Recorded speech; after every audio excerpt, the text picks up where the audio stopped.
स्वागत है आपका सर्वोदय शिक्षा के YouTube चैनल में, जहां हम पढ़ रहे थे थर्मल प्रॉपर्टी ऑफ मैटर। ये चैप्टर का नाम है, क्लास है 11, सब्जेक्ट है फिजिक्स। और उस टॉपिक को हम यानी उस चैप्टर के टॉपिक्स को हम आगे पढ़ रहे हैं। तो नेक्स्ट टॉपिक है थर्मल एक्सपेंशन, जैसा कि आपके सामने लिखा हुआ दिख रहा है। और थर्मल एक्सपेंशन का बिल्कुल क्लियर मीनिंग है, थर्मल जहां आया मीन्स टेम्परेचर या हीट, और एक्सपेंशन ये तो हम जानते ही हैं। टेम्परेचर देने पर प्रॉपर्टी ऑफ मैटर यानी मैटर की बात हम कर रहे हैं। तो सॉलिड, लिक्विड और गैस में एक्सपेंशन किस में होता है? लेंथ में भी हो सकता है, एरिया में हो सकता है, वॉल्यूम में हो सकता है, तीनों में एक्सपेंशन हो सकता है। और वही सब हमें पढ़ना है। लेकिन पढ़ने से पहले एक क्वेश्चन जो आपके दिमाग में पता नहीं आया कि नहीं आया, आना चाहिए, क्या वास्तव में टेम्परेचर बढ़ने से ऐसा एक्सपेंशन होता भी है या नहीं? तो इसको समझने के लिए पहले कुछ एक्टिविटी देखते हैं की है, उनका वीडियो हम देखेंगे, उसके बाद आते हैं हम इस टॉपिक पर। ठीक है, यहां देखते हैं, ये एक स्फेयर है छोटा सा। इस स्फेयर को देखिए, इस होल में डाला और बड़ी आराम से ये स्फेयर उसमें चला गया। इसको कैंडल से अब हमने इसको गर्म किया। हमारा मानना है कि ये एक्सपेंड होगा। एक्सपेंड होगा तो ये इतना बड़ा हो जाएगा कि इसमें जाना नहीं चाहिए। देखते हैं, इसको छोड़ा और ये इसमें से पास नहीं होता है। यहां पर हम देखते हैं कि ये जो मेटल का स्फेयर है, ये पूरा का पूरा एक्सपेंड हो चुका है, और यानी कि थर्मल एक्सपेंशन ये हुआ, और इसकी वजह से ये नहीं जाता है। नेक्स्ट में क्या देखते हैं, यहां हम देखते हैं ये स्फेयर इस होल में से बड़ा इजीली पास हो रहा है। अब हमने इस स्फेयर को वहां पर, स्पिरिट लैंप है, इस पर हमने इसको गर्म कर दिया। गर्म करने से हम एक्सपेक्ट करते हैं कि वो भी फूल जाना चाहिए, यानी एक्सपेंशन हो जाना चाहिए। एक्सपेंशन होने के बाद ये इसमें से नहीं जाना चाहिए। तो थोड़े टाइम के बाद अभी अच्छे खासा गर्म हो गया, इसके ऊपर रखा और देखिए इसमें से पास नहीं हो रहा। अब हमने स्पिरिट लैंप से इस मेटल के जो फ्रेम बना रखा है इसको ही गर्म कर दिया, तो ये एक्सपेंड हुआ, तो वो गोला उसमें से पास हो गया। एक और देखते हैं, ये एक्सपेंशन दिखाता है गैस का एक्सपेंशन। इसमें क्या है, साफ पता लग रहा है, एक बीकर है, दूसरा भी बीकर है, एक में हमने पानी भरा जो कि कोल्ड वाटर है, तो इसको हमें क्या करना है, बर्फ डालना है और इसको ठंडा बना देना है। तो हम इसमें डालेंगे बर्फ। ये बर्फ आ गई, बर्फ पिघलने देंगे जिससे इसका टेम्परेचर 0 डिग्री हो जाए। और जो दूसरा बीकर है जिसमें हॉट वाटर है, देखिए उसमें एक पानी डाला, इस भाप से पता चल रहा है कि ये पानी गर्म है। इस तरह से हमने क्या किया है, गर्म पानी और ठंडा पानी लिया। ये एक बोतल है, इस बोतल में क्या है, एयर। इस बोतल के ऊपर हम एक बैलून फिट कर देंगे, गुब्बारा जो हम फुलाते हैं वो वाला गुब्बारा। गुब्बारे के अंदर क्या होगी, एयर। हमें देखना यह है, इस बोतल को हमने पहले ठंडे पानी में रखा, तो ठंडे पानी में एयर कंप्रेस हो गई होगी, पर पता नहीं चलेगा ना, गुब्बारा तो पिचका हुआ ही है। गर्म पानी में रखा तो देखिए क्या, एक्सपेंशन होने लग गया। तो इसका मतलब है इसके अंदर की जो एयर है वो एक्सपेंड हुई, थर्मल एक्सपेंशन, गैस के अंदर थर्मल एक्सपेंशन। अब इस बोतल को यहां से निकालेंगे, वापस से ठंडे पानी में डालेंगे, तो क्या हुआ, कंप्रेशन होना चाहिए। तो देखिए, इस बोतल को यहां से निकाल के जैसे इसमें डाला, ये देखिए पिचक के फिर से वो लटक गया नीचे, तो ये आ गया फिर से वॉल्यूम में कंप्रेशन, यानी एयर वापस से कंप्रेस हो गई। तो देखिए, ये थर्मल एक्सपेंशन के एग्जाम्पल थे, एक सॉलिड में और एक गैस में। तो इस तरह के एग्जाम्पल थर्मल एक्सपेंशन को रिप्रेजेंट करने के काम में आते हैं। तो इसमें फिर से एक बार करके दिखाया, हम चाहते थे इसको और ज्यादा फुलाने की कोशिश करेंगे। यहाँ पे देखिए, मरकरी, ये थर्मोमीटर है, इसमें मरकरी का लेवल देखिए बढ़ता जा रहा है। कारण क्या है, जिस जगह पर ये हमने इसको टच कर रखा है ना, वो है गर्म। मरकरी लिक्विड जैसा है लेकिन ये मेटल है। एक्सपेंशन होने की वजह से अब इसमें जगह सिर्फ खाली छोड़ रखी है, लेंथ जैसी। तो ये लेंथ के एक्सपेंशन जैसा दिखता है, लेकिन असल में हो क्या रहा है, वॉल्यूम एक्सपेंशन। तो इस तरह से हम देखते हैं कि एक्सपेंशन तो होता है, और वो टेम्परेचर की वजह से। अब आते हैं वापस से अपने एनसीईआरटी की पुस्तक पर। तो हम आ गए अपनी किताब पर। थर्मल एक्सपेंशन में शुरू में जो लिखा हुआ है वो जस्ट यही बताया है कि किसी बोतल के ऊपर एक मेटेलिक लिड है, मेटल की है।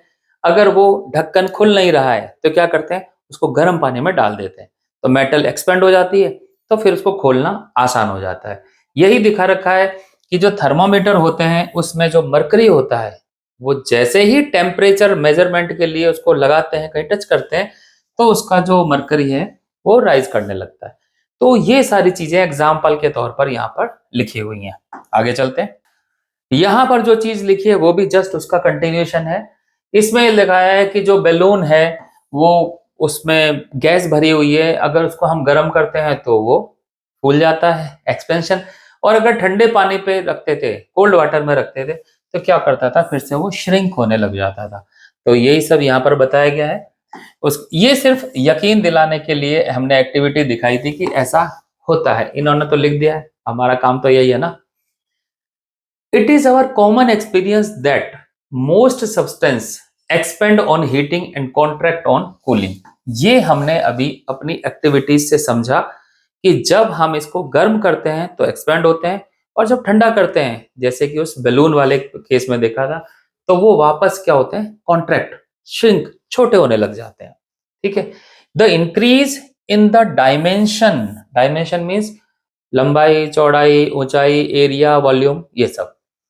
Increase in the dimension of a body due to increase in temperature is called thermal expansion। तो ये हमारे टॉपिक को डिफाइन करना हो गया कि थर्मल एक्सपेंशन मीन्स टेम्परेचर से उनकी डायमेंशन को बढ़ाना। ठीक है। अब यहां पर अब आते हैं हमारे फिजिक्स का थोड़ा सा इंपॉर्टेंट पार्ट। अगर ये थर्मल एक्सपेंशन सिर्फ लेंथ में है तब ये कहलाता है लीनियर एक्सपेंशन। उधर लीनियर लिखा हुआ है, लीनियर एक्सपेंशन। अगर ये एक्सपेंशन एरिया में है तो इसका नाम होता है सरफेस या एरिया एक्सपेंशन। और अगर ये एक्सपेंशन वॉल्यूम में है तो इसको हम बोलते हैं वॉल्यूम एक्सपेंशन। तो तीन तरह के एक्सपेंशन के हमने यहाँ पर नाम लिए। इन तीनों को यहाँ पर एक डायग्राम से भी रिप्रेजेंट कर रखा है। इस डायग्राम को भी थोड़ा सा डिटेल में समझ लेते हैं, जिससे एक बार में ही सारा पिक्चर हमारे सामने क्लियर हो जाएगा। यहां पर क्या है, ये जो पहला डायग्राम है ये दिखा रहा है किसी ऑब्जेक्ट की ओरिजिनल लेंथ को, दैट इज एल। और टेम्परेचर की वजह से ये लेंथ बढ़ गई, और ये दूसरी लेंथ अगर हम ये कहें इसको हम L1 मान लें, अगर इसको L1 मान लें और इसको L2 मान लें, तो L2 तो ज्यादा है, L1 कम है। डेल्टा L हमेशा डिफरेंस को रिप्रेजेंट करता है, तो ये जो डिफरेंस होगा वो हो जाएगा L2 माइनस L1। ठीक है। इसी तरह से एरिया में ये एक स्क्वायर बना रखा है। इस स्क्वायर का इनिशियल एरिया है A, फाइनल एरिया कुछ और हो गया। अगर इसको भी मैं A1 A2 नाम ले रहा हूं, अब आप ये 1 2 जो मैं बोल रहा हूं ना बार बार, ये दो टेम्परेचर पर है। जो पहला जो लेंथ है ये टेम्परेचर T1 पर है, और जो दूसरी लेंथ है ये टेम्परेचर T2 पर है। दो अलग अलग टेम्परेचर, क्योंकि हमें थर्मल एक्सपेंशन करना है तो टेम्परेचर बढ़ाना पड़ेगा, और T2 T1 से ज्यादा है। हम यहाँ पर ये मान लेते हैं T2 is greater than T1। तो ऐसे ही दो टेम्परेचर के साथ यहाँ दो एरिया भी होगा। अगर उनको भी नाम A1 A2 दे दें तो हमारा जो ये डेल्टा A है it will B A2 minus A1। इसी तरह से वॉल्यूम की बात करते हैं। यहां पर देखिए एक क्यूब टाइप का बनाया हुआ है। इसका इनिशियल वॉल्यूम अगर V1 होता, फाइनल वॉल्यूम V2 होता, तो जो डेल्टा V है यानी चेंज इन वॉल्यूम कितना इंक्रीज हो गया, वो V2 माइनस V1 से रिप्रेजेंट करते हैं। ठीक है। अब ये नीचे देखिए क्या है वो देखते हैं। ऊपर जो वर्ड लिखा हुआ है this is change in dimension. मैं यहां पे लिखता हूं चेंज इन डायमेंशन। नीचे क्या है, original dimension is equal to, अब डायमेंशन क्यों लिखा, इस केस में लेंथ, इस केस में एरिया, इस केस में वॉल्यूम। ऊपर तीनों में change in length, change in area, change in volume है, और नीचे उनकी ओरिजिनल वैल्यू है। इज इक्वल टू जो भी आएगा उसमें एक तो कुछ नया सा टर्म है और एक है टेम्परेचर में चेंज। तो नया टर्म है उसको मैं यहां पर फिलहाल अल्फा लिख देता हूं। ठीक है। Change in length, change in temperature, that is delta T. और डेल्टा टी कितना है ये भी बता देता हूं। Delta T is T2 minus T1। ठीक है। अब ये जो अल्फा है ये एक कांस्टेंट टाइप का हुआ, यहाँ अल्फा लिख दिया, यहाँ पे 2a1, ये a1 लिखा है, ये 2a1 और ये 3a1। एक काम करता हूं, मैं इनके नाम को भी अलग अलग कर लेता हूं, इसको अल्फा, इसको बीटा और इसको मैं गामा, 3 नाम दे दिए। अब ये है क्या, ये है कोफिशिएंट ऑफ थर्मल एक्सपेंशन।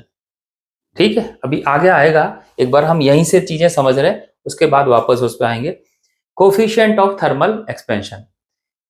अब मान लिया मैं इस अल्फा को बताना चाहता हूं ये क्या है, तो देखिए समझिए यहां से, इसका नाम क्या है, कोफिशिएंट ऑफ थर्मल एक्सपेंशन।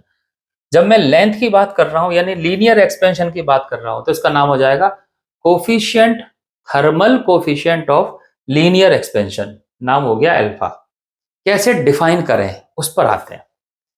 मान लो हमारे पास जो लेंथ होती, ओरिजिनल लेंथ, वो होती 1। कहां लिखूं, यहां लिखता हूं, जो ओरिजिनल लेंथ होती वो होती 1। टेम्परेचर जो बढ़ाते यानी T2 और T1 का डिफरेंस वो होता 1 डिग्री, 1 केल्विन, जो आप कहना चाहें 1। तो अल्फा के साथ यहां पर आ गया 1।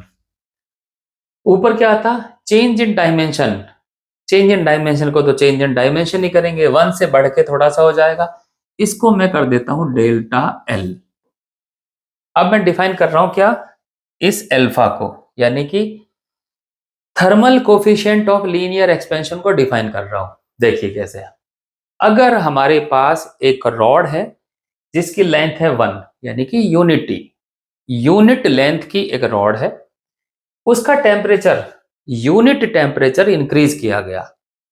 अगर वर्ड में बोलूंगा, 1 मीटर की रॉड है, उसका टेम्परेचर 1 डिग्री सेंटीग्रेड बढ़ाया गया, तो लेंथ में जितना चेंज आएगा वही होता है thermal coefficient of linear expansion. समझ में बात आ गई। आप इस वीडियो को थोड़ा धीरे करके लिख भी सकते हो, यही है इसकी डेफिनेशन। यानी कि thermal coefficient of linear expansion is defined as change in length per unit initial length per degree rise in temperature. ठीक है, 1 मीटर की रॉड का टेम्परेचर अगर 1 सेंटीग्रेड बढ़ाएं तो उसमें जितना इंक्रीज हो जाएगी रॉड, वही है thermal coefficient of linear expansion. अब बात करता हूं बीटा की, एरिया एक्सपेंशन। नाम क्या हो जाएगा, thermal coefficient of area expansion. Define कैसे करेंगे, इसी तरह से, पहला एरिया होगा यूनिट एरिया यानी 1 मीटर स्क्वायर, टेम्परेचर बढ़ाएंगे 1 डिग्री सेंटीग्रेड, तो एरिया में जितना चेंज होगा वही होगा thermal coefficient of area expansion. इसी तरह से वॉल्यूम का भी एक्सपेंशन कोफिशिएंट हम डिफाइन कर सकते हैं। एक चीज क्लियर। दूसरा, यहां पे इन्होंने अल्फा बीटा गामा नहीं लिखे, इसको लिखा है A1, इसको 2A1 और इसको 3A1, यानी कि अभी हमें ये प्रूव करना है कि जो एरिया एक्सपेंशन होता है वो 2 इंटू थर्मल एक्सपेंशन के इक्वल होता है। ये हमें प्रूव करना है, ये आगे आएगा। ये किताब तो थोड़ा एडवांस है ना, तो थोड़ा पहले दे रखा है। इसी तरह से गामा जो होता है वो 3 इंटू अल्फा, यानी कि लीनियर एक्सपेंशन का डबल एरिया एक्सपेंशन, उसका triple volume expansion.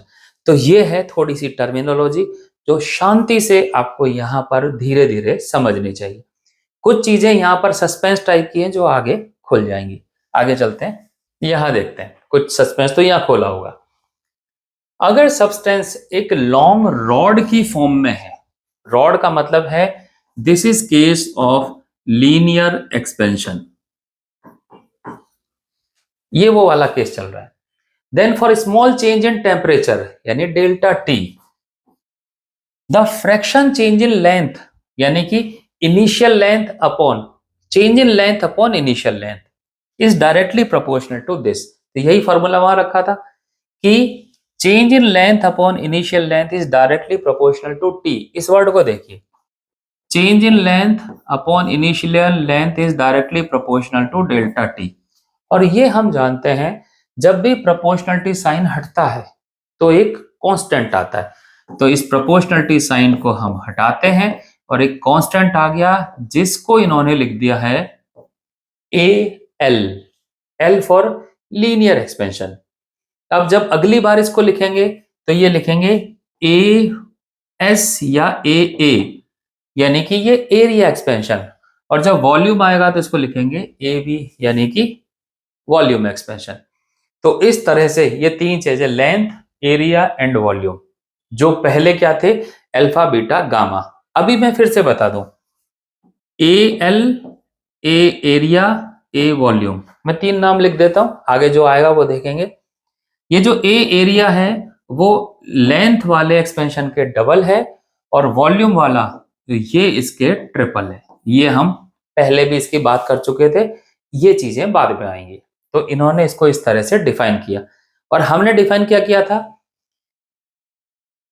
Thermal coefficient of linear expansion is unit length की, अगर कोई रॉड है उसका टेम्परेचर, यूनिट लेंथ की रॉड का टेम्परेचर अगर यूनिट डिग्री बढ़ाया जाए तो उसमें जितना चेंज होगा वही change coefficient of thermal expansion कहलाता है। ठीक है, आगे चलते हैं। यहां इन्होंने डिफाइन किया है अल्फा 1। देखिए अभी तक ये A1 A2 लिख रहे थे, अब इन्होंने इसको अल्फा लिख दिया। हमने पहले भी इसको अल्फा बीटा गामा लिखा था, तो आप कंफ्यूज मत होना, ये A1 अल्फा 1 ये सिर्फ ग्रामेटिकल एरर है जो टाइपिंग में हो गई है।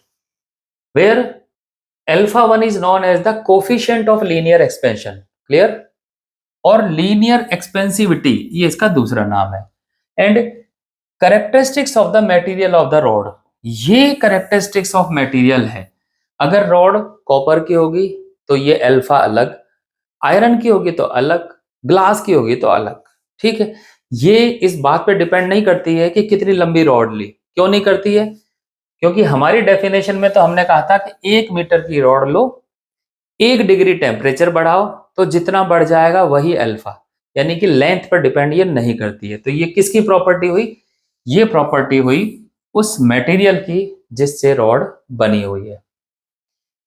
आगे लिखा है in the table 10.1 typical average value of the coefficient of linear expansion for some material is given from the range 0 to 100 centigrade. कुछ एक टेबल है उसमें अल्फा की वैल्यूज लिखी हुई है। ठीक है, हम देख लेंगे इसको। टेबल में ये लिखा है कि टेबल को जब कंपेयर करते हैं तो कुछ चीज नजर आती है जो इन्होंने यहाँ लिख रखी है। तो हम पहले टेबल देख लेते हैं। ये है वो निगोडी टेबल, देखिए क्या लिखा है इसमें। मटेरियल अल्फा, पहली चीज टेम्परेचर यहाँ पर केल्विन में ले रखा है, जो हम डिग्री सेंटीग्रेड बोल रहे थे ना, उसकी ऐसा यूनिट केल्विन है, तो केल्विन हो गया। दूसरा 10 की पावर -5 है, इट मीन्स इन रीडिंग को पढ़ते समय 10 की पावर -5 रखना है साथ में, कॉमन लेके इन्होंने ऊपर लिख दिया है। एल्यूमिनियम का 1 मीटर की अगर रॉड लेंगे, उसका टेम्परेचर 1 केल्विन बढ़ाएंगे तो वो कितनी बढ़ेगी, 2.5 इंटू 10 की पावर -5 मीटर एक्स्ट्रा बढ़ जाएगी। कितने मीटर है आप देख सकते हो, 10 की पावर -5 का मतलब है 2.5 में डिवाइड कर दो, इससे 1,00,000 से डिवाइड कर देंगे तो बहुत कम, बहुत मामूली, बस इतनी छोटी। तो एल्यूमिनियम में तो एक्सपेंशन बहुत ही कम है। और देखते हैं ब्रास में और भी कम, आयरन में तो इससे जब हम इसी के लिए करने लग गए तो ये तो और भी बिल्कुल कम है। तो देख सकते हैं यहाँ पर टेम्परेचर का जो कोफिशिएंट है वो कम है। लेड इसके लिए 0.29, ग्लास 0.32, तो सबसे बढ़िया एक्सपेंशन कौन दे रहा है, एल्यूमिनियम, ऐसा ही इसमें लिखा हुआ है। अब देखते हैं वहां पे क्या लिखा था, उसको भी देख लेते हैं। यह लिखा है we find that copper expand about 5 times more than glass. ठीक है, कोई ऑब्जर्वेशन बहुत बड़ी बात नहीं है, ग्लास से ज्यादा एक्सपेंशन कॉपर का था। For the same rise in temperature normally metal expand more and have relatively high value of alpha. तो मेटल की जो वैल्यू है वो ज्यादा होती है, बाकियों की कम होती है। ठीक है, तो ये तो एक बहुत छोटा सा ऑब्जर्वेशन था जो इजीली हो गया। अब आते हैं उससे आगे। Similarly we consider the fraction change in volume. सीधे अब इन्होंने छक्का मार दिया है, एरिया वाला पार्ट छोड़ दिया, वॉल्यूम पे आ गए। जैसे हमने लेंथ एक्सपेंशन बताया ऐसे ही वॉल्यूम एक्सपेंशन समझाया है। तो डेल्टा वी अपॉन वी ये लिखेंगे इज इक्वल टू, यहां पर आएगा वॉल्यूम का कोफिशिएंट, उसको क्या लिख रहे हैं ये अल्फा, लेंथ के लिए एल लिखा था, वॉल्यूम के लिए वी लिख दिया, इनटू डेल्टा टी। यही बनता, आप कंपेयर करके देख सकते हैं उससे, लेंथ वाले से। तो यहां से अल्फा वी को जब डिफाइन करेंगे तो देखिए ये डेल्टा वी अपॉन वी और ये डेल्टा टी पहुंच गया है नीचे, हो गया डेफिनेशन। यहां पे लिखा है सब्सटेंस ऑफ टेम्परेचर के लिए हो गया, this is known as coefficient of volume expansion और वॉल्यूम एक्सपेंसिविटी। कुछ भी समझने का नहीं है, जैसा सब कुछ रटने का है। जैसा टेम्परेचर को डिफाइन किया था सेम ऐसा ही हमने वॉल्यूम के लिए डिफाइन किया। आप कहें तो मैं डेफिनेशन एक बार फिर से अपनी वाली बोल देता हूं। कैसे?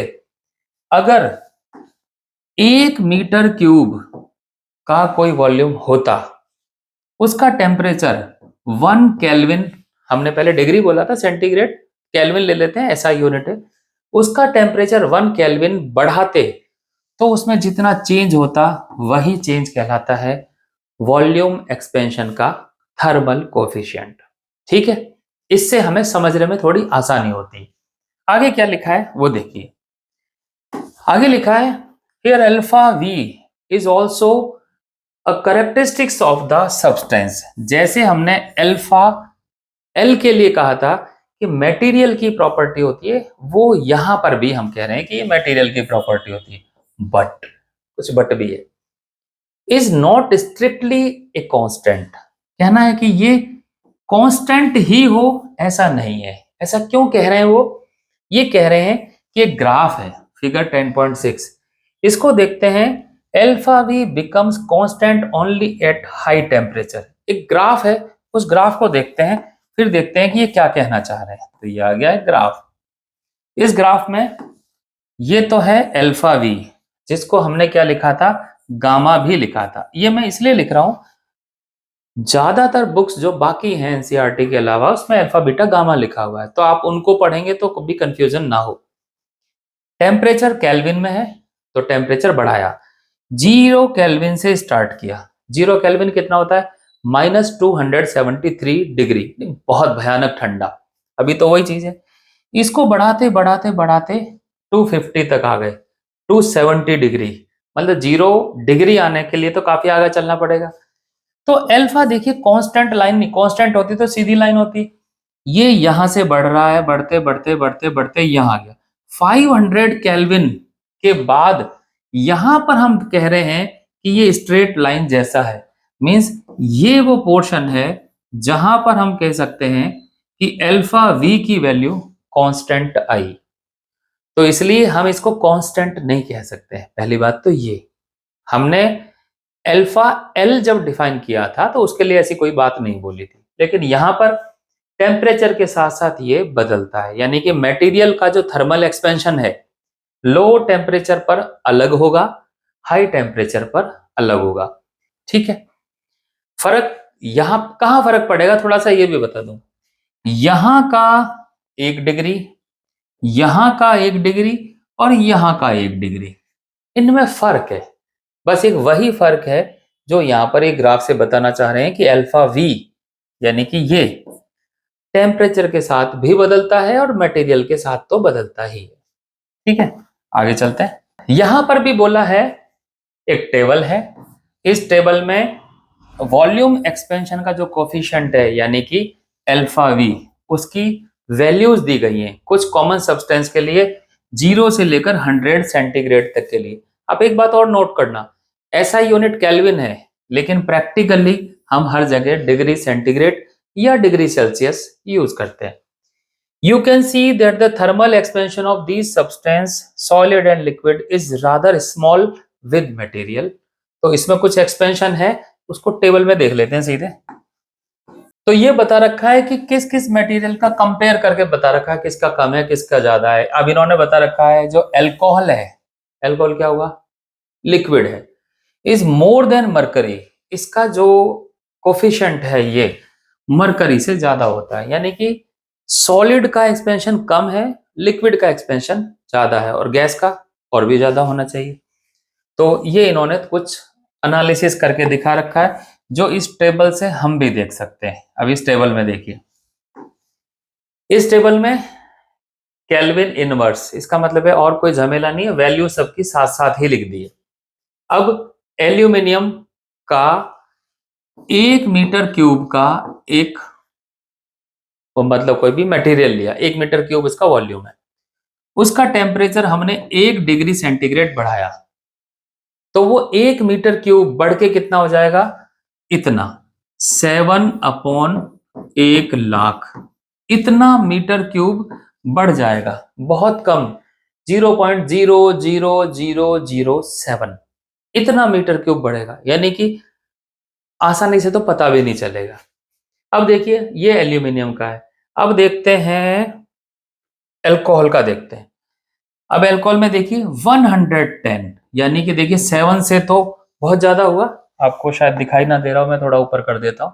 देखिए इसमें ये 7 है, ये 110 है, यही लिखा था कि अल्कोहल का वॉल्यूम एक्सपेंशन मेटल से बहुत ज्यादा है, जो कि दिख रहा है। तो इस तरह की चीजें हम समझ सकते हैं। यहां से आगे चलते हैं।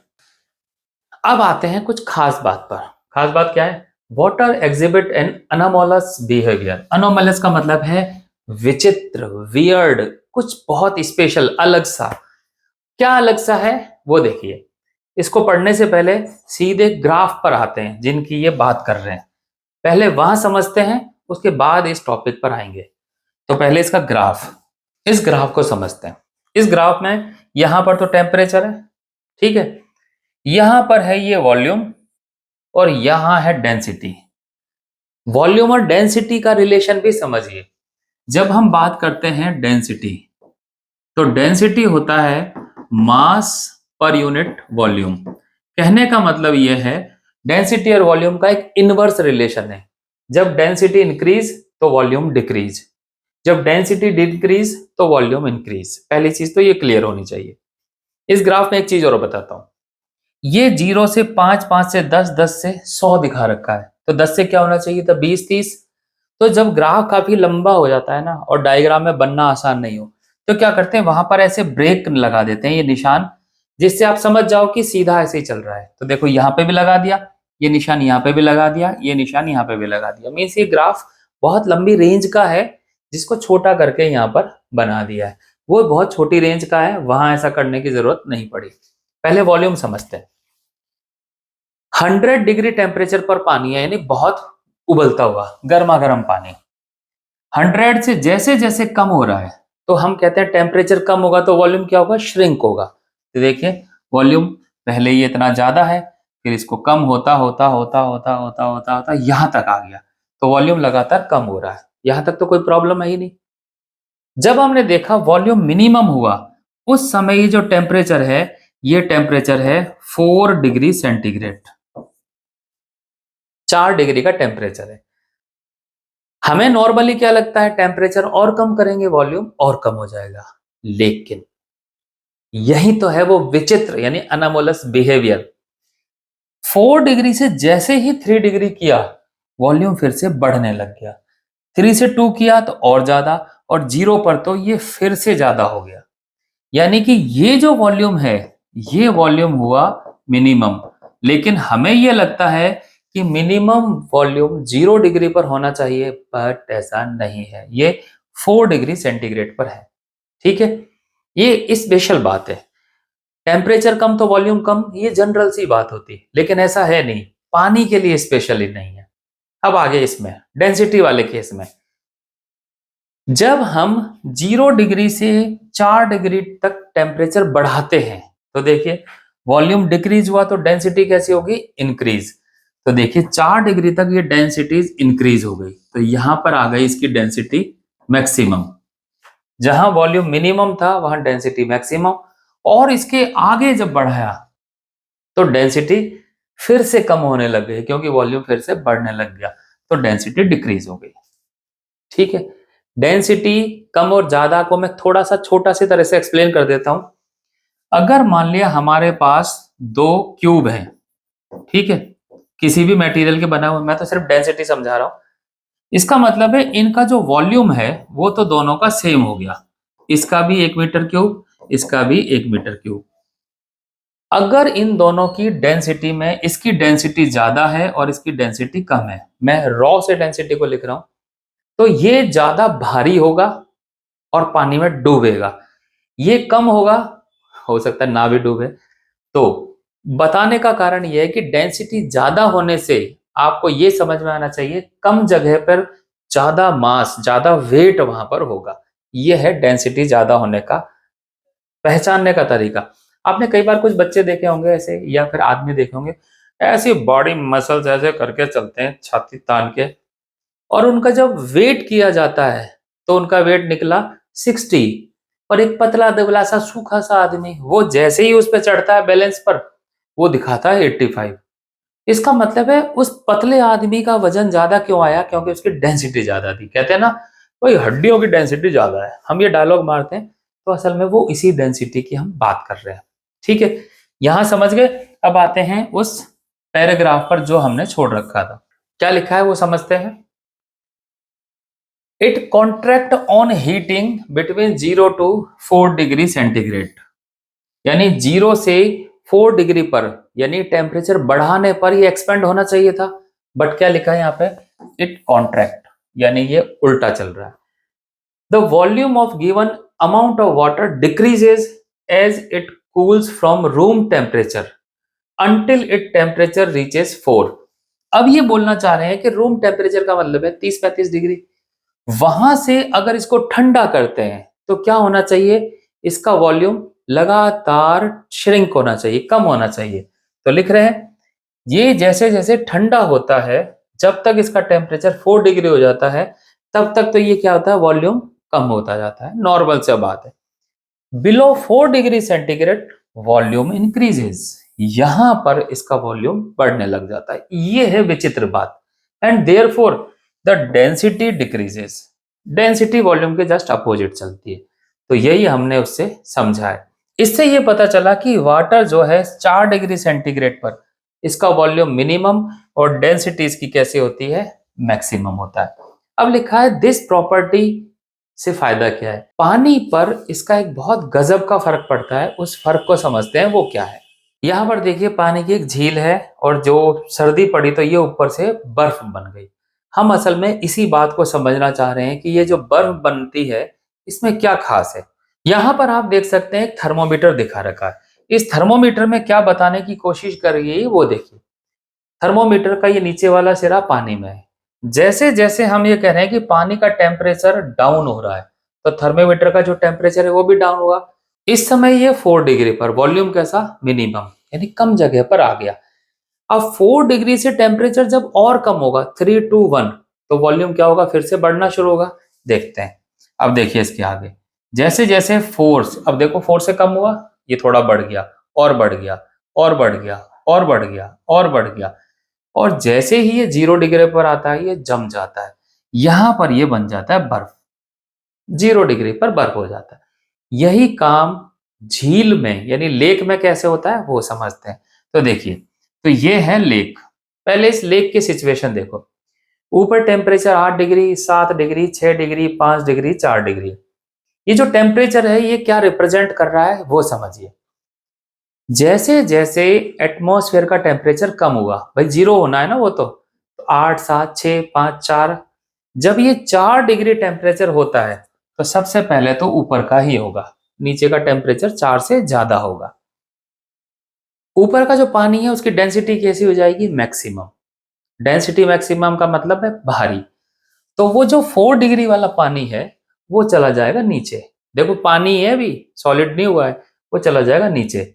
जब वो नीचे चला जाएगा तो नीचे वाला पानी कहाँ जाएगा, निकल थोड़ी जाएगा, कोई नाली थोड़ी, वो आ जाता है ऊपर। तो इस तरह से नीचे 4 डिग्री है, ऊपर का टेम्परेचर ज्यादा है। लेकिन ये ऐसे नहीं रहेगा, ऊपर तो एटमॉस्फेयर है, फिर इस वाले पानी को भी कम कर दिया, यानी 4 डिग्री कर दिया, तो ये वाला पानी भी नीचे आ गया। फिर 7 वाला आ गया, उसको भी 4 डिग्री कर दिया, तो वो भी नीचे आ गया। तो नतीजा क्या होगा, धीरे धीरे नीचे पानी जाता जाएगा, और देखिए 4, 4, 4, ये सब 4 डिग्री होता जा रहा है। तो देखिए अभी इस समय पूरा पानी 4 डिग्री पर आ गया है। पानी ही है, अभी जमा नहीं है। लेकिन अब क्या, अब जमना शुरू होगा। अब जैसे ही ऊपर का टेम्परेचर 4 डिग्री से कम होगा, ऊपर ठंडी हवाएं चल रही है, दिख रहा है। अब ये हो गया 3 डिग्री। अब क्या होगा, अब इसका वॉल्यूम फिर से बढ़ना शुरू होगा। यानी अब इसकी डेंसिटी नहीं बढ़ी है, अब ये डूबेगा नहीं, क्योंकि जो भारी पानी है वो तो ऑलरेडी नीचे है। अब ऊपर वाला पानी है हल्का, कम डेंसिटी का, वो ऊपर ही रहेगा। ठीक है, ऊपर ही रखते हैं, नहीं ले जाते। अब देखते हैं टेम्परेचर और कम हो गया। अब टेम्परेचर और कम हो गया। अब टेम्परेचर 1 डिग्री पर आ गया। अब देखिए नीचे 4 डिग्री वाला, ऊपर ठंडा। मछलियां कहाँ हैं, नीचे हैं, क्योंकि नीचे थोड़ा सा हल्का कम कम ठंडा है, एक तरह से ये कह सकते हैं। और जैसे ही ये 0 डिग्री होता है, ऊपर जम जाती है बर्फ। अब यहां पर हम समझ सकते हैं मछलियां और बाकी की जो जीव हैं वो अंदर कैसे जिंदे रहते हैं।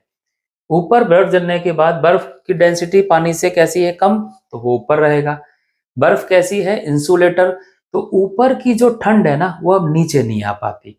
नीचे की जो गर्माहट है वो ऊपर नहीं जा पाती। मछलियां बड़े आराम से गुनगुने पानी में, भाई इनके लिए तो ये गुनगुना ही है 4 डिग्री का, हमारे लिए तो खैर बिल्कुल नहीं है। तो इस समय ये अपने आराम से अपनी जिंदगी काट सकती है। तो इस तरह से पानी का ये जो एनामोलस बिहेवियर है ये काम आता है यहाँ पर। तो आराम से ये मछलियां जो है यहाँ पर तैर सकती हैं। अब बड़े आराम से तैर रही हैं। पानी की बर्फ जमे ना जमे इसको कोई फर्क नहीं पड़ता। कह सकते हैं ज्यादा ठंड तो तब थी जब बर्फ नहीं जमी थी। तो इस तरह से हम समझ सकते हैं कि जो लेक है उसमें फिश किस तरह से जिंदी रहती है। अब देखते हैं यहाँ क्या लिखा है। इसमें लिखा है water फ्रीजेज at the top first. शुरू शुरू में जो पानी है ऊपर फ्रीज हो जाता है। अब देखो हमारे समझाने में इसके समझाने में फर्क है। हमने सबसे लास्ट में फ्रीज किया था, इसने सबसे पहले ही फ्रीज वाली लाइन ला दी। As the lake cools down toward 4 degree centigrade, water near surface loses energy to the atmosphere, become denser.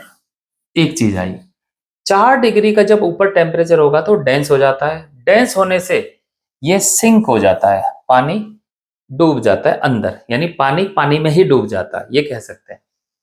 जो गर्म पानी होता है कंपैरेटिवली 4 डिग्री से 5 डिग्री 4 डिग्री 8 डिग्री वाला, वो जो कम डेंसिटी वाला पानी है वो सरफेस पर आ जाता है। ठीक है, अब जब इसका सरफेस का टेम्परेचर और कम होता है बिलो 4 डिग्री, तो वहां पर क्या हो जाता है, आइस वो जम जाती है। और वो जमने के बाद लेस डेंसर होती है और वो सरफेस पर ही रहती है। इसी वजह से if water did not have this property, अगर पानी में ये प्रॉपर्टी नहीं होती तो अंदर जो फिश, टॉर्टाइज और भी जो भी जीव है ना उनका टैं बोल जाता, मर जाते वो सारे के सारे। तो देखो हमारी प्रकृति ने, जो हम भगवान कहते हैं जिसे, किस तरह की चीजें बनाई हुई है। मछली को भी बचाने की व्यवस्था यहाँ पर कर रखी है। ठीक है, आगे चलते हैं। अब बात करते हैं थोड़ी सी गैसेस की। हमने बात गैसेस की अभी तक की नहीं है। At ordinary temperature gas expand more than solid. ये बात तो समझ में आ सकती है, सॉलिड और लिक्विड से गैस ज्यादा एक्सपेंड होती है। बैलून वाला एक्सपेरिमेंट क्यों कर पाए हम वो एक्टिविटी, जो मेटल वाला है ना वो घर पे करके देखेंगे ना, तो यहाँ जितना सेकंड्स में समझा रहा ना, वो तो आधा घंटे में वो गर्म करेंगे तब जाके वो थोड़ा सा फर्क पड़ता है। लेकिन बैलून वाला फर्क तो देखते देखते सामने हो जाता है।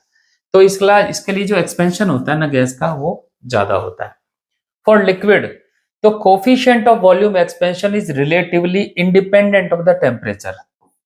फिर से बताता हूँ, सॉलिड वाले में हमने कहा था वॉल्यूम का एक ग्राफ देखा था, ग्राफ था पहले ऐसे फिर ऐसे फिर ऐसे बढ़ता हुआ, यानी वो टेम्परेचर के साथ साथ चेंज होता था।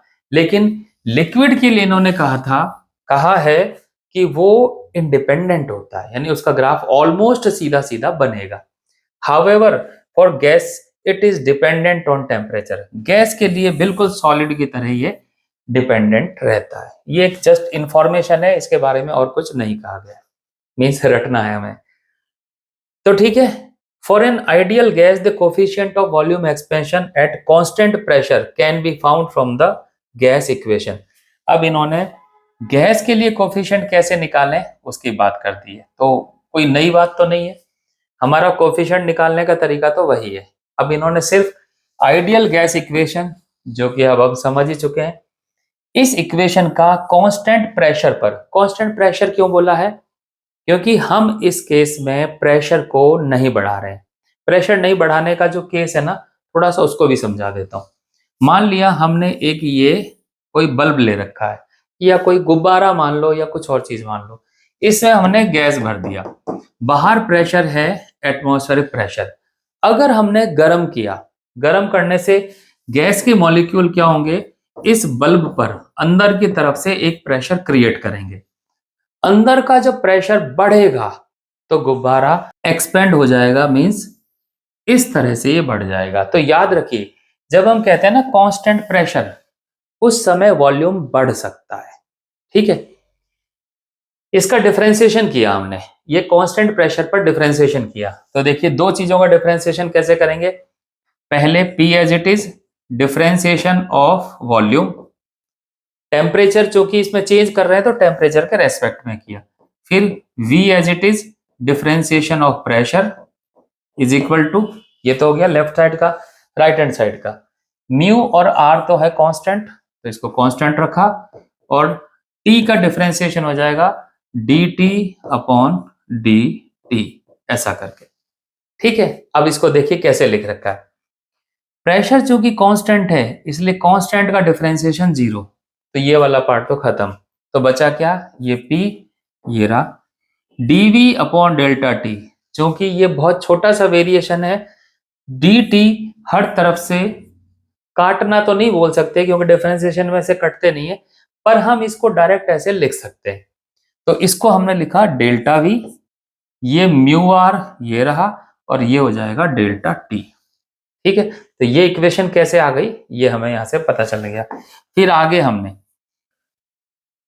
इसको आने के बाद हमने क्या किया, इस इक्वेशन में let it is 2 let it is 1, हमने किया इक्वेशन 2 डिवाइडेड बाय इक्वेशन 1। तो देखिए इसको इससे डिवाइड किया तो P से P cancel, delta V upon V, इसको इससे डिवाइड किया तो म्यू आर से mu R cancel, delta T upon T। अब हमने इसको कंपेयर किया अपनी इक्वेशन से, क्या अपनी इक्वेशन, हम कहते थे delta V upon V is equal to alpha V into delta T, यही थी equation, coefficient of volume expansion वाली बात में। तो राइट हैंड साइड को कंपेयर करते हैं, तो देखिए डेल्टा T छोड़ दिया जाए तो बचा क्या, एल्फा V, यहां डेल्टा T छोड़ दिया जाए तो बचा क्या, 1 upon T, this is alpha V equal to 1 upon T for ideal gas. तो आइडियल गैस के लिए अगर कोफिशिएंट निकालना है तो कोई बहुत पापड़ नहीं बोलने, टेम्परेचर का रेसिप्रोकल होता है, उल्टा होता है। तो इस तरह से हम ये निकाल सकते हैं।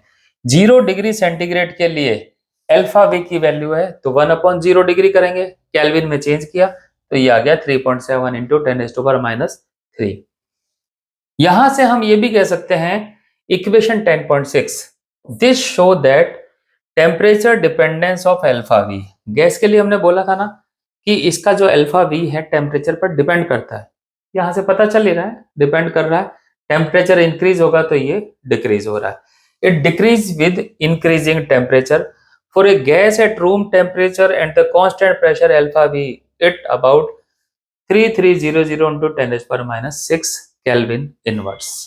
ठीक है, तो यहां से हम ये वैल्यूज निकाल सकते हैं। अब ये आ गए हैं उस जगह पर जहां पर कोफिशिएंट ऑफ थर्मल एक्सपेंशन थे ना, लीनियर, एरिया और वॉल्यूम, याद है क्या थे, अगर हम लीनियर एक्सपेंशन को अल्फा मानते हैं, एरिया को बीटा मानते हैं और गामा को वॉल्यूम माने, तो बीटा इक्वल टू 2 अल्फा था और that is equal to 3 alpha था, ऐसा कुछ था 3 अल्फा। अब उसी पे आ गए, there is a simple relation between the coefficient of volume expansion alpha V and the coefficient of linear expansion alpha L। Relation भी याद है ना, alpha V is equal to 3 into alpha L, ये relation वहां लिखा था diagram में। अब हम उसकी बात कर रहे हैं, वो सस्पेंस था उस समय। अब इसको समझाने के लिए इन्होंने क्या किया, imagine A cube of length L that expand equally in all direction when its temperature increases by T we have this। और ये इन्होंने सॉल्व करके दिखा दिया। तो हम इसको समझ लेते हैं कि ऐसे इन्होंने कैसा कर लिया है, वो देखते हैं।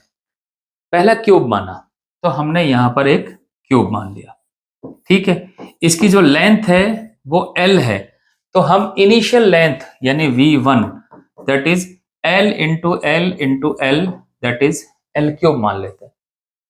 अब हमने इसका टेम्परेचर थोड़ा सा बढ़ाया, कितना बढ़ाया, ये मान लेते हैं T1 पर था, हमने इसको T2 कर दिया। T2 करने से जो लेंथ है वो सारी की सारी बढ़ गई, तो पूरा वॉल्यूम ही एक्सपेंड हो गया, एक तरह से हम ये कर सकते हैं। तो जो फाइनल वॉल्यूम है वो कितना होगा, तो अब ये क्यूब ऐसा नहीं बना, अब ये क्यूब ऐसा बनेगा। लेंथ थोड़ी सी बढ़ गई, L plus delta L। Height है वो भी थोड़ी सी बढ़ गई, वो हो गई है L प्लस डेल्टा L। और थोड़ा सा इसका विड्थ भी बढ़ गई, ये वाला साइज भी बढ़ गया, this is L plus delta L। तो तीनों साइड इसकी बढ़ गई है। तो जो फाइनल वॉल्यूम होगा वो कितना होगा, मैं यहां लिखता हूं, V2 is equal to L plus delta L की पावर 3, ये फाइनल होगा, ठीक है। अब हमें निकालना है रिलेशन। तो रिलेशन निकालने के लिए इन्होंने ये कैलकुलेशन यहां कर रखी है, हम इस कैलकुलेशन को यहां करके देखते हैं कि ऐसा आता है या नहीं आता है, ठीक है। पहले हमें निकालना है डेल्टा V। तो डेल्टा V क्या होगा, L प्लस डेल्टा L की पावर 3, ये है फाइनल वॉल्यूम। हमें चाहिए वॉल्यूम का डिफरेंस, तो इसमें से हमें सब्ट्रैक्ट करना पड़ेगा इनिशियल वॉल्यूम, ये तो हो गया डेल्टा V। तो ये निकालते हैं, पहले इसको सॉल्व कर लेते हैं। तो सॉल्व करते हैं, इसका फॉर्मूला ए प्लस बी का whole cube, A cube plus 3a² b plus 3ab² plus b cube, ये फॉर्मूला, इसको लगाते हैं। तो ये होगा L cube plus 3L² delta L plus 3L into delta L² plus delta L cube, ये हो गया। ये निकाल रहा हूं क्या मैं, final volume minus initial volume, difference निकाल रहा हूं। तो देखिए माइनस का L क्यूब है, ये माइनस का L क्यूब हो गया। जो जो चीजें कैंसिल होनी है वो देखिए, ये कैंसिल इससे, अब क्या है बचा यहां पर, ये 3L² डेल्टा L। यहां पर डेल्टा L बहुत ही छोटी क्वांटिटी है, लाइक ऐसी। अब सोचो इसका भी स्क्वायर करें तो क्या हो जाएगा, 0.0001, और छोटी हो गई। इसका मतलब है स्क्वायर किया था और भी छोटी हो गई, क्यूब करेंगे तो बेड़ा ही गर्क हो जाएगा। तो इसलिए इस तरह की जो छोटी क्वांटिटी है जिसका स्क्वायर ही हम डाइजेस्ट नहीं कर पा रहे, तो क्यूब तो क्यों करेंगे, नेग्लेक्ट कर देते हैं। तो इन क्वांटिटीज को नेग्लेक्ट कर दें तो ये बचेगा 3L² डेल्टा L। चेक करते हैं, delta V is 3L² delta L। Clear, थोड़ा डायरेक्ट लिखा है पर इस तरह से ये आ सकता है। अब हमें क्या करना है, अब हमें इसको वॉल्यूम एक्सपेंशन की फॉर्म में लाना है। इसमें यहां पर आते हैं, अगर इसको मैं L से मल्टीप्लाई और L से डिवाइड कर दूं तो देखिए L क्यूब हो जाएगा ऊपर, 3L cube delta L upon L, ऐसा हो जाएगा। इस L क्यूब को मैं लिख सकता हूं V, initial volume that is ये V। तो देखिए ये तो हो गया 3, ये V, उसके साथ में ये डेल्टा L, ये डेल्टा L और डिवाइडेड बाई L, ये L हो गया। यहां तक क्लियर, ये हो गया 3, ये हो गया V, delta L by L, this is what, ये है लीनियर एक्सपेंशन का थर्मल कोफिशिएंट। तो इसको alpha L into delta T लिख दिया, ठीक है। अगर मैं इसको कंपेयर करता हूं वॉल्यूम एक्सपेंशन वाले से, तो वॉल्यूम एक्सपेंशन का फॉर्मूला क्या होता है, delta V upon V is equal to alpha volume into delta T, ये तो वॉल्यूम का।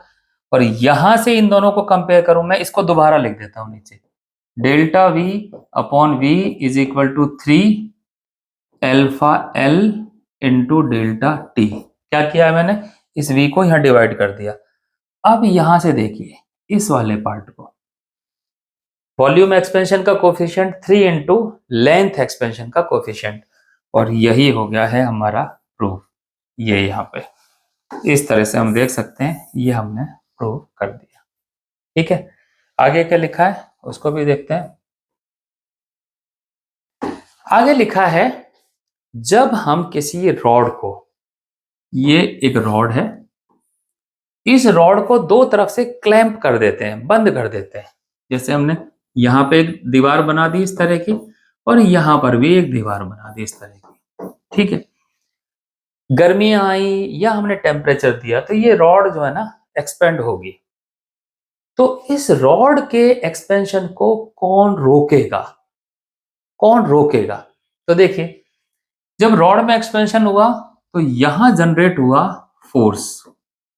ठीक है, ये रॉड यहां पर कोई ना कोई तो एरिया होगा ही, तो फोर्स अपॉन एरिया, ये प्रेशर लगेगा सामने वाली दीवार पर। और अब ये हम इलास्टिसिटी में पढ़ चुके हैं कि किसी भी सॉलिड में अगर ऊपर से फोर्स लगाते हैं तो अंदर से भी एक फोर्स काम करता है, वो इंटरनल फोर्स होता है। और जिस एरिया पर काम करता है, यानी अगर यूनिट एरिया पे काम करता है तो वो स्ट्रेस कहलाता है। तो force upon area is stress. तो हम यहां पर लिख सकते हैं स्ट्रेस। किसका स्ट्रेस है? इस मटेरियल का थर्मल स्ट्रेस। इलास्टिसिटी में तो हम हथौड़े से या हाथ से खींचते थे, लेकिन यहां किसकी वजह से आया? टेम्परेचर की वजह से, इसलिए इसको बोलेंगे हम स्ट्रेस। और ये स्ट्रेस कौन इसका काउंटर पार्ट होगा, यानी कौन इसको रोकेगा? तो सामने वाला जो ऑब्जेक्ट है ना, वो अपने प्रेशर से एक फोर्स जनरेट जो होगा उससे इस स्ट्रेस को काउंटर करेगा, रोकेगा। देखते हैं यहाँ पे लिखा क्या है। What happens by preventing the thermal expansion of a rod by fixing its end rigidly? किसी रॉड के दोनों एंड को फिक्स कर दें, कौन है जो इसको एक्सपेंड होने से रोकता है?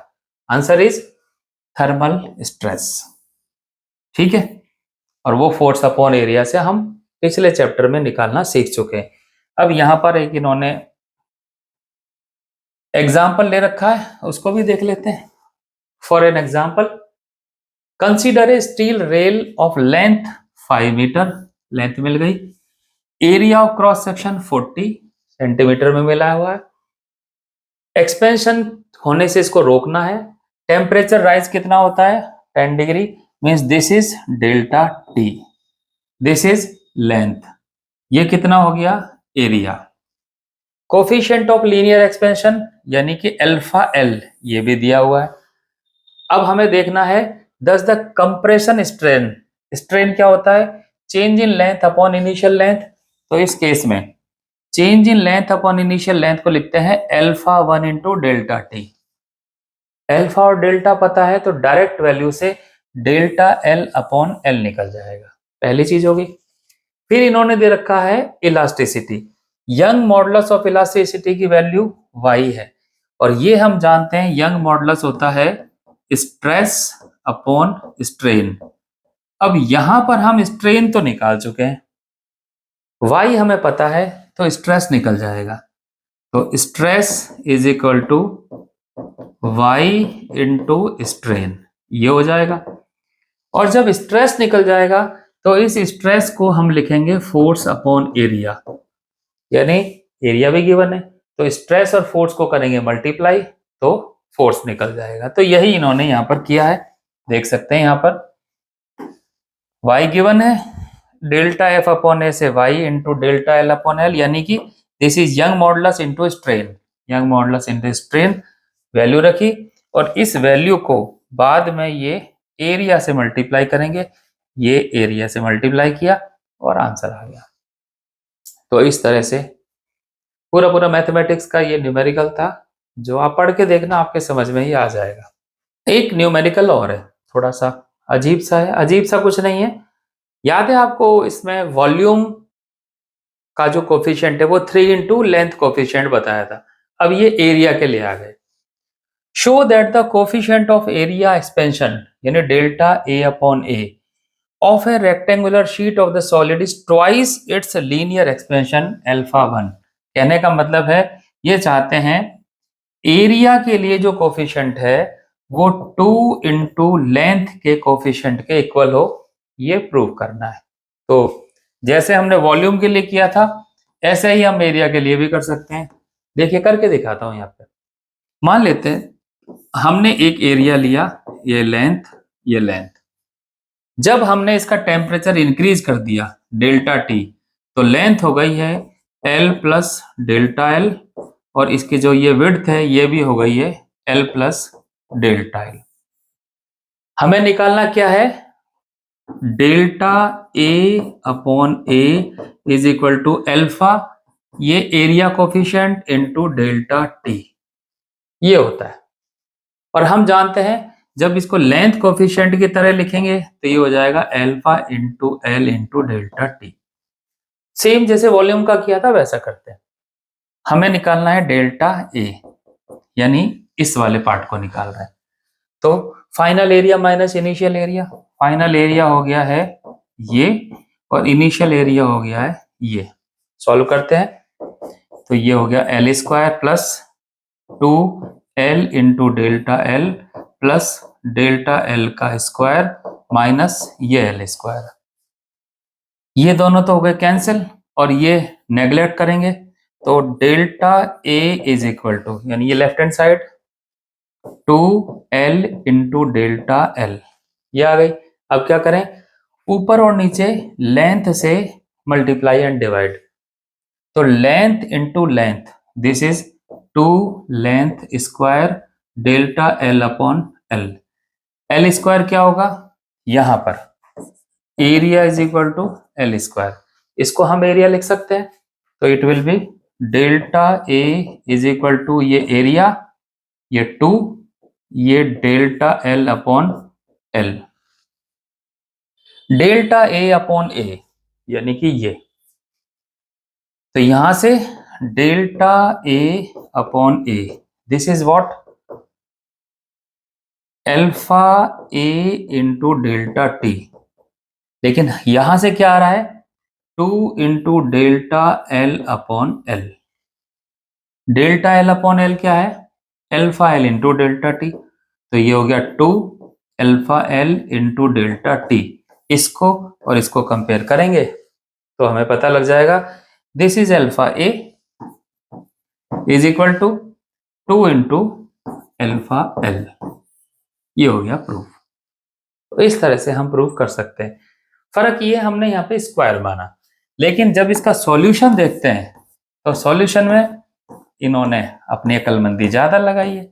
इन्होंने स्क्वायर की जगह माना एक अलग तरह की शीट, लंबाई चौड़ाई अलग अलग। तो इससे फर्क क्या पड़ा, जो ये ए है, ए बढ़ के वही ए प्लस डेल्टा है, जो बी है वो बढ़कर होगी डेल्टा बी।